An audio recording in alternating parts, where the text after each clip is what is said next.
Hello everyone, welcome to my channel. I am Ananya Mishra and आज मैं आपको पढ़ाने वाली हूँ CBSE क्लास 12 बायोलॉजी का चैप्टर जिसका नेम है human health and disease. Mainly हम लोग इस चैप्टर में पढ़ने वाले हैं हेल्थ के बारे में और डिसीज़ के बारे में and their prevention, cause, cure, all these type of things in this chapter. ठीक है, तो चलिए अब हम लोग स्टार्ट करते हैं। Human health and disease chapter में सबसे पहले हम लोग पढ़ेंगे कि हेल्थ क्या होती है। ठीक है,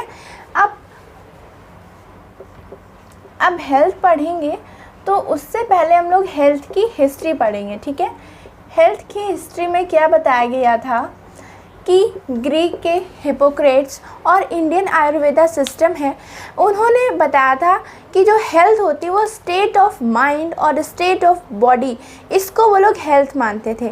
और एक थ्योरी दी गई थी कि जिस पर्सन का बाइल ब्लैक होगा, ठीक है, उसकी पर्सनालिटी हॉट होगी, मीन्स उसको फीवर रहेगा ही रहेगा। ठीक है, उन्होंने बताया था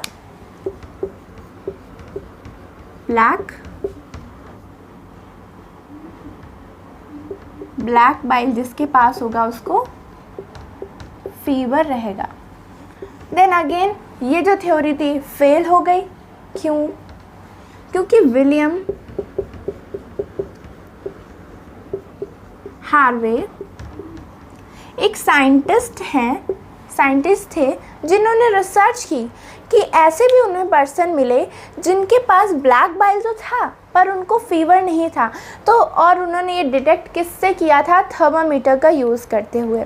तो इस वजह से ये वाली जो थ्योरी थी वो फेल हो गई। एंड इसके बाद बायोलॉजी में एक हेल्थ की नई मतलब डेफिनेशन आई कि हेल्थ है क्या, कि our endocrine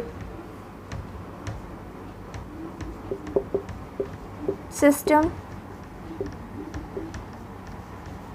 our immune system,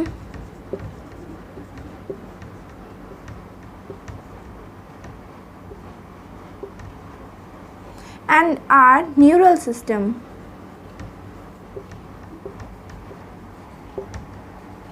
ये तीनों ही सिस्टम मिलके हमारे माइंड को इन्फ्लुएंस करते हैं, हमारे माइंड को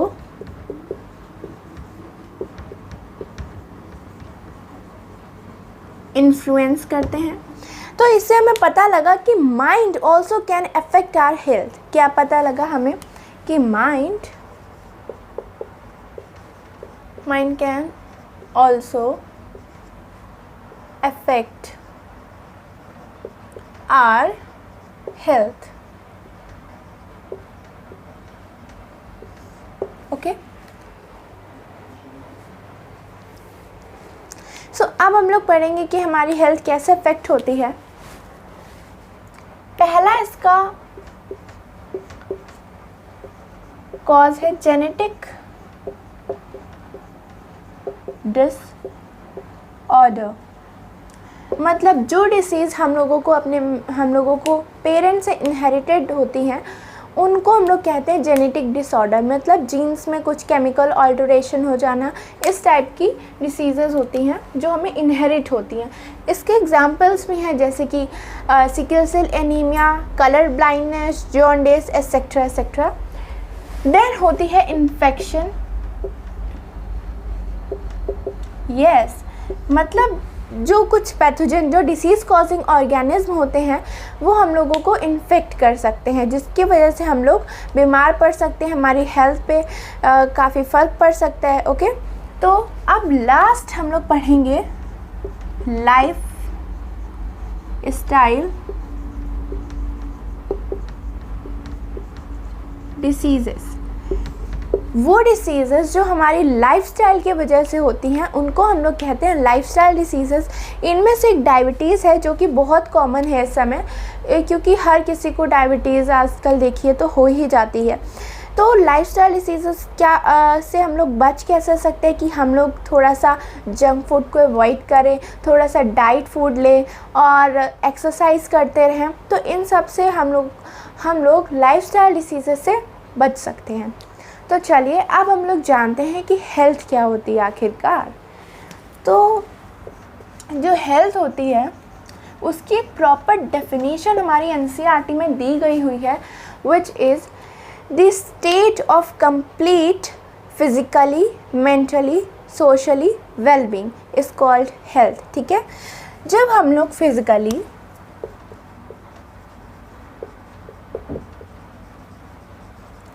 सोशली,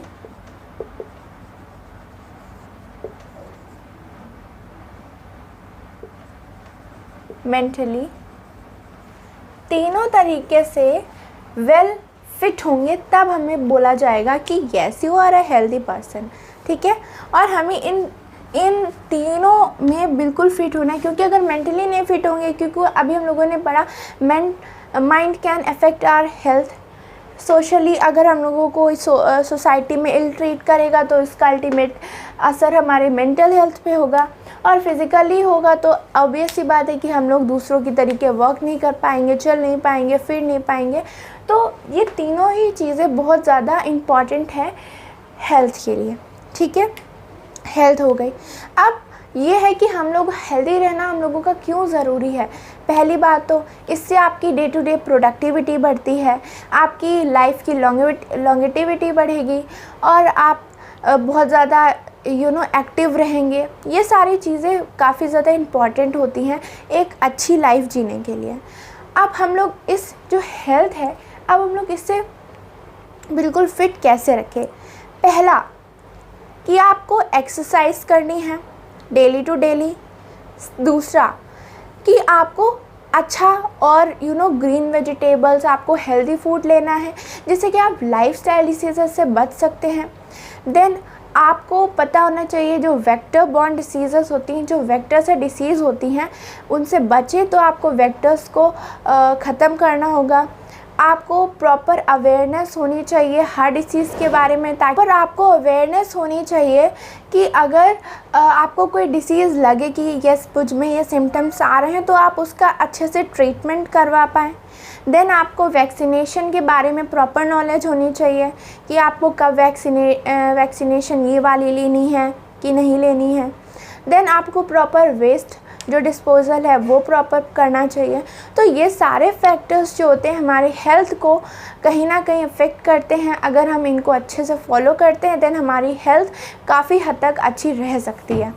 देन अब हम लोग पढ़ने जा रहे हैं कि अब हम लोग जब हेल्दी नहीं है तो हम लोग कैसे जाने कि हम लोग हेल्दी नहीं हैं। तो लेट्स गेट स्टार्टेड, आप ये नोट कर लीजिए। तो अब हम लोग पढ़ेंगे कि हम लोग कब हेल्दी नहीं, हम लोग कैसे जाने। जब हमारी जो हेल्थ होती है ना,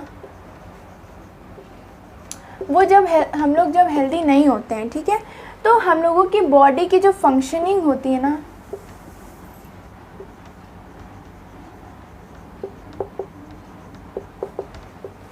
वो डिस्टर्ब्ड हो जाती है।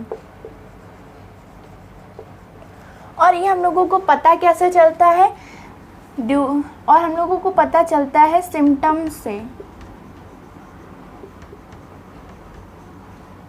हमारी बॉडी में कोई भी बाहर से पैथोजन आया, उसने बॉडी पे अटैक किया, हमारी बॉडी में एक से ज़्यादा ऑर्गन्स जो होते हैं वो उनमें जो फंक्शनिंग होती है वो प्रॉपर नहीं हो रही होती है, जिसकी वजह से हम लोगों को सिम्टम्स के थ्रू पता चलता है yes we are not fit. Okay, तो हम लोगों को पता चल जाता है हाँ हम लोग किसी चीज़ से अफेक्ट हो चुके हैं, तो अब हमें ट्रीटमेंट करवाना चाहिए। अब हम लोग पढ़ेंगे डिसीज़ तो हो गई। अब डिसीज़ कितने टाइप की होती हैं, चलिए डिसीज़ के टाइप्स पढ़ते हैं। जो हमारे डिसीज़ होती है वो हमारी 2 टाइप्स की होती है, infectious disease and non infectious disease. अब इन्फेक्शियस डिसीज़ को हम लोग कम्युनिकेबल डिसीज़ भी बोलते हैं, और नॉन इन्फेक्शियस डिसीज़ को हम लोग नॉन कम्युनिकेबल भी बोलते हैं। जो इन्फेक्शियस डिसीज़ होती हैं वो पर्सन टू पर्सन ट्रांसफ़र होती हैं, और जो नॉन इन्फेक्शियस डिसीज़ होती हैं वो ट्रांसफरेबल नहीं होती हैं। ठीक है, अब इन्फेक्शियस डिसीज़ के एग्जाम्पल्स देख लेते हैं, जैसे कि एड्स हो गया, ये हमारे सिलेबस में भी है डिसीज़ जो हम लोग डिटेल्ड में पढ़ेंगे। एंड इसके बाद टाइफॉइड, ये जो कि एक बैक्टीरियल डिसीज़ है। Common cold and etcetera. Non infectious में हम लोग आर्थराइटिस को ले सकते हैं।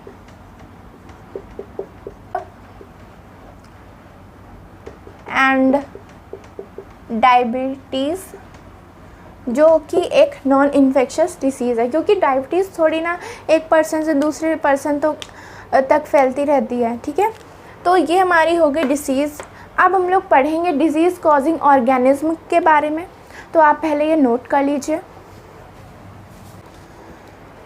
अब हम लोग पढ़ेंगे डिजीज़ कॉजिंग ऑर्गेनिज्म के बारे में, जो कि होते हैं पैथोजन।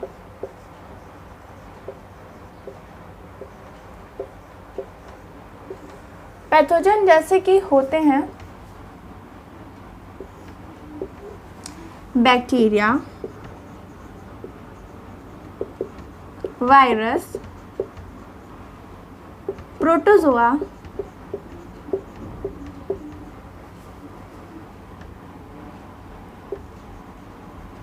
हेलमिन्थीज,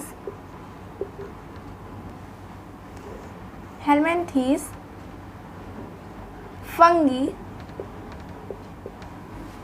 ठीक है। तो ये कुछ पैथोजेंस होते हैं जो कि होते हैं डिजीज़ कॉजिंग ऑर्गेनिज्म। ये हमारी बॉडी में इंटर करते हैं और हमारी बॉडी की फंक्शनिंग को डिस्टर्ब कर देते हैं, और जिसकी वजह से हम लोग हेल्दी नहीं रहते हैं, हम लोग अफेक्ट हो जाते हैं किसी ना किसी डिसीज़ से। इनसे होने वाली डिसीज़ेस को भी हम लोग पढ़ेंगे आगे। तो चलिए अब हमने है कि ये पैथोजन आखिर करते क्या हैं, ठीक है। अगर ये हमारी बॉडी में इंटर कर रहे हैं, ठीक है, तो इन्हें पता होगा कि मुझे होस्ट की बॉडी में कैसे अडेप्ट, मतलब उन्हें एकदम अच्छे से पता होता है कि मुझे ये अडेप्ट करना है, तो मैं इस होस्ट की बॉडी में प्रॉपर तरीके से रह पाऊँगा। अब जैसे कि ये पैथोजन है, अब हम लोग जानेंगे कि ये कैसे वर्क करता है, ठीक है। अब पैथोजन डिजीज़ कॉजिंग ऑर्गेनिज्म होते हैं। अगर उन्हें बॉडी में हमारी इंटर करना है तो उसे पता होता है कि मुझे कौन सा एडेप्टेशन लेना है जिससे कि मैं इस होस्ट की बॉडी में प्रॉपर तरीके से रह पाऊँ, ठीक है। फॉर एग्जाम्पल, अगर कोई पैथोजन है, ठीक है, उसे पता है कि उसे गट में जाके रहना है, ठीक है, तो वो रेजिस्ट होगा उन सारे डाइजेस्टिव एंजाइम से। लो पीएच पे भी वो रह लेगा, क्योंकि उससे पहले से वो सारी एडाप्टेशन अपने में ले ली है। और ये इनकी एक स्पेशल चीज़ होती है, अगर कोई भी डिसीज़ कॉजिंग ऑर्गेनिज्म है तो उसे पता होता है कि मुझे जाना कहाँ है, क्योंकि हर डिसीज़ कॉजिंग ऑर्गेनिज्म अलग अलग डिसीज़ कॉज करता है। तो अगर जैसे कि वायरस है कोई भी, तो उसे पता है कि मुझे लंग्स को इन्फेक्ट करना है। अगर फॉर एग्जांपल टाइफाइड में सैल्मोनेला टाइफी होता है, उसे पता है मुझे स्मॉल इंटेस्टाइन में जाना है। तो ये नहीं कि वो किसी भी ऑर्गन में जा सकते हैं, उनका एक प्रॉपर स्पेसिफिक टारगेट एरिया रहता है जहाँ पर जाके वो अटैक करते हैं। तो this is all about pathogen. तो पढ़ेंगे some common disease in human, ठीक है। तो सबसे पहली डिसीज़ है typhoid, then pneumonia, then common cold. सबसे पहले हम लोग ये जान लेते हैं कि जो टाइफाइड और निमोनिया होती हैं, दोनों बैक्टीरियल डिजीज़ेज़ हैं जो कि आपके सिलेबस में दे रखी हैं। तो ये दोनों कैसी डिसीज़ हैं? ये दोनों बैक्टीरियल डिजीज़ है, ओके। अब जो टाइफाइड होता है उसका पैथोजन कौन है, मतलब डिसीज़ कॉजिंग ऑर्गेनिज्म कौन है? वो है सैल्मोनेला टाइफी। अब देखिए टाइफाइड है तो हम लोग इजीली देख सकते हैं कि टाइफी इससे मैच कर रहा है, आप उससे रिलेट करके याद करिए। और सैल्मोनेला, ठीक है, बहुत इजी है, आप बस फोकस होके पूरा लेक्चर अच्छे से देखिए। Inter in a small intestine. अब सैल्मोनेला टाइफी जो होता है वो हमारी स्मॉल इंटेस्टाइन में इंटर करता है। ये मैंने आपको पहले भी बताया था कि यही इनकी एक स्पेशलिटी होती है कि इन्हें पता होता है कि इन्हें जाना कहाँ है। ये नहीं कि अब ये स्मॉल इंटेस्टाइन में तो किसी और की बॉडी में लंग्स में चला जाए। इनका एक हैबिटेट होता है, वो अपनी बॉडी में ढूंढ ही लेते हैं हमारी बॉडी में। अब इनका मीडियम ऑफ इन्फेक्शन क्या होता है? Contaminated food and water. तभी कहते हैं कि हम लोगों को काफ़ी हाइजीन हाइजीनिक फूड खाना चाहिए। ये नहीं कि कहीं पर भी कुछ भी रखा हुआ है, स्टॉल में रखा हुआ फूड खा लिया। हमें नहीं पता कि कौन से फूड में बैक्टीरिया है, कौन से फूड में कौन सा पैथोजन है जिससे हम लोग खा लेंगे तो फिर हम लोग बीमार पड़ जाएंगे, नहीं पता हम लोगों को, ठीक है। और माइग्रेट थ्रू ब्लड, आप माइग्रेट कैसे करते हैं थ्रू ब्लड? आपने 11वीं क्लास में पढ़ा था कि हम लोगों की स्मॉल इंटेस्टाइन में फिंगर लैग प्रोजेक्शन होती है, जिन्हें हम विलाई बोलते हैं, जो कि सारा खाना जो पीना हम लोग खाते हैं उन सब का जो न्यूट्रिशन होता है वो हम सब एब्जॉर्व करती है विलाई, और हमारे पूरे ब्लड के थ्रू हमारी पूरी बॉडी में पहुंचाती है। तो जब ये स्मॉल इंटेस्टाइन में है तो ये थ्रू ब्लड ही जाएगा। तो सिम्टम्स क्या होते हैं? देखिए, इसमें निमोनिया में भी फीवर है, फीवर इसमें भी है, पर कभी कभी क्वेश्चन ये आ जाता है, स्पेसिफिक पूछता है कि टेम्परेचर कितना होता है। तो फीवर का टेम्परेचर क्या होता है? 39 डिग्री टू 40 डिग्री सेल्सियस, ठीक है। वीकनेस होती है। अब स्मॉल इंटेस्टाइन है तो आप थोड़ा सा रिलेट करके पढ़िए, it will be easy for you. Stomach pain होगा, ओके, कॉन्स्टिपेशन होगा, हेडेक होगा, लॉस ऑफ एपेटाइट मतलब भूख कम लगेगी, इंटेस्टाइनल परफोरेशन होगा, ठीक है। और ये परफोरेशन क्या होता है? होल होता है। इस इंटेस्टाइन में जब बहुत ज़्यादा सीवियर हो जाता है ना तो इंटेस्टाइन में परफोरेट होने लगता है, मतलब होल्स होने लगते हैं, ये करने लगता है, ठीक है। टेस्ट क्या होता है? आप जिस पर्सन को है हम उसका टेस्ट करवाएंगे, तो ये जो वायरल टेस्ट होता है ये यूज़ किया जाता है टाइफाइड को डिटेक्ट करने के लिए। अब एक केस भी आपके एनसीईआरटी में दिया है। एक मैरी मेलोन नाम की लेडी थी जो कि एक कुक थी, और उन्होंने 2-3 साल से बहुत सारे लोगों को इन्फेक्ट कर दिया टाइफाइड से। कैसे? क्योंकि वो अपना कुक थी तो सबको खाना देती थी, और एक बार काफ़ी ज़्यादा केसेस निकले तो रिसर्च की गई तो पता चला कि ये जो मैरी मेलोन है ये अपने खाने के थ्रू सबको इन्फेक्ट कर रही हैं। इस वजह से इनका नाम भी टाइफाइड मैरी रख दिया गया था। तो ठीक है, आपका टाइफाइड कंप्लीट हो गया। अब आप ये सारे जो नोट्स मैंने लिखे हैं आप अपनी कॉपी में लिख लीजिए। Self notes are very good for you. मैंने आपको समझाया है तो आप अपनी कॉपी में लिखेंगे ना तो आपके लिए ईजी रहेगा। और अब हम लोग निमोनिया के बारे में पढ़ेंगे। तो मैंने आपको बताया कि निमोनिया एक बैक्टीरियल डिसीज़ है। तो ये स्ट्रेप्टोकोकस निमोनी जो एक पैथोजन है वो कॉज करता है। साथ ही जो एक अदर पैथोजन है दैट इज़ हीमोफिलस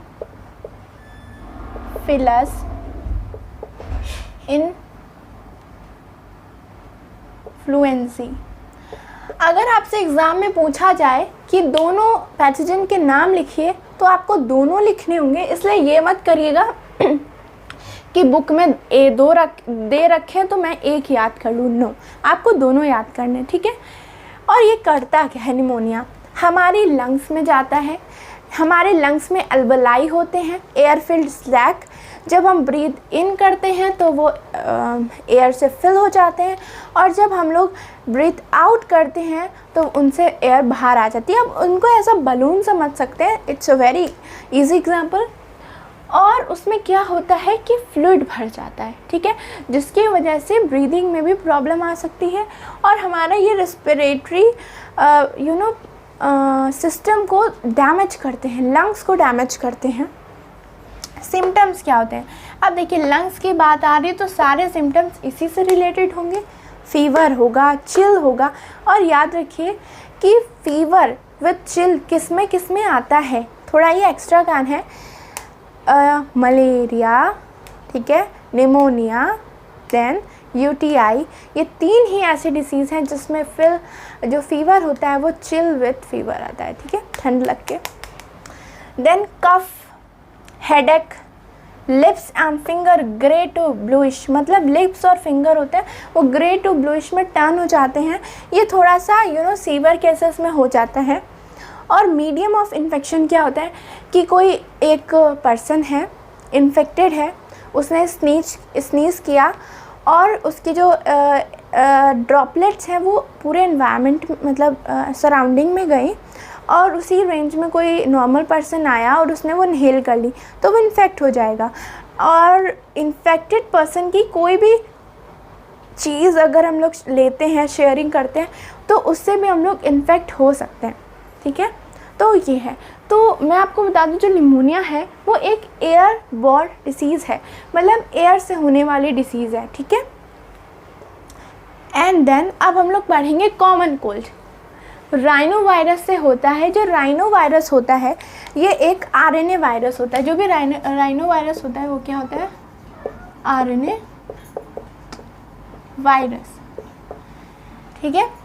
ये क्या करता है? इन्फेक्शन इन नोज करता है, रेस्पिरेटरी पैसेज को भी इफेक्ट करता है पर लंग्स को नहीं करता। इसमें और इसमें डिफरेंस क्या है कि रेस्पिरेटरी पैसेज को करता है, मतलब जो हम लोगों की जो ट्रैकिया देन ब्रोंकी जो उसमें डिवाइड हो जाती है, देन वो लंग्स में जाती है, वो जो पैसेज होता है ट्रैकिया से लेकर के वो पैसेज होता है, ठीक है। जो हमारा नेक में अंदर जो पैसेज होता है, नेज़ल पैसेज, उसको इफ़ेक्ट करता है, ना कि पूरे लंग्स को।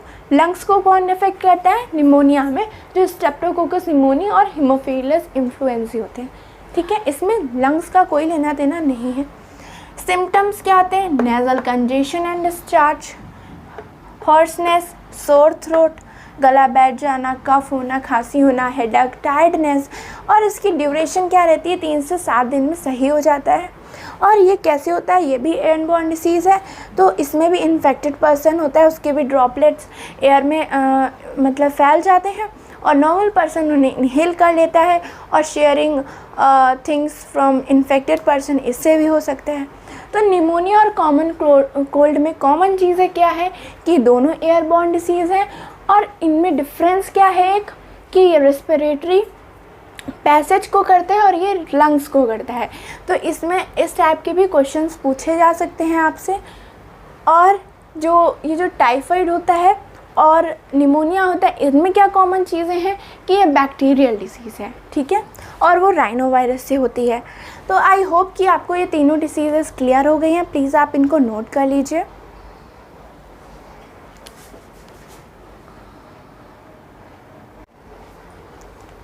अब हम लोग पढ़ने जा रहे हैं मलेरिया के बारे में, ठीक है। मलेरिया जो है वो एक प्रोटोजोअन डिसीज़ है, और मलेरिया की 3 स्पीशीज़ होती हैं मलेरियल पैरासाइट की, जो हैं Plasmodium vivax, Plasmodium malaria, Plasmodium falciparum. जो प्लाज्मोडियम फैल्सीपैरम है वो सबसे ज़्यादा फैटल है, ठीक है। अब हम लोग पढ़ने जा रहे हैं वेक्टर। वेक्टर कौन है? मतलब इस डिसीज़ का कैरियर कौन है, कौन इस डिसीज़ को ले जाके कॉज करता है। तो द फीमेल एनाफिलीज मॉस्किटो, ये जो होती है, ये वाला जो मॉस्किटो होता है ना, ये वेक्टर की तरीके वर्क करता है। और जो मलेरियल पैरासाइट, अब हम लोग जानेंगे जो मलेरियल पैरासाइट होता है उसको अपनी लाइफ साइकिल पूरी करने के लिए 2 होस्ट की ज़रूरत पड़ती है। तो वो 2 होस्ट होते हैं ह्यूमन एंड मॉस्किटो। ये आपको अच्छे से समझ में आ जाएगा इस लाइफ साइकिल से। देन अब हम लोग हीमोजोइन के बारे में पढ़ेंगे, तो ये भी चलिए मैं आपको लाइफ साइकिल में ही बताती हूँ क्या होता है। अब क्या होता है कि ये जो आप हैंड देख रहे हैं ये ह्यूमन का है, और ये जो मॉस्किटो आया बाहर से, इसने कट किया ह्यूमन को, उसके बाद ये एक वेक्टर की तरीके वर्क कर रहा है। ध्यान रखिए वेक्टर क्या है। जैसे कि मैंने अपने फ्रेंड को बोला कि जाओ ये पेंसिल जाके इस पर्टिकुलर इंसान को दे दो, तो उसने जाकर के दे दी, ठीक है।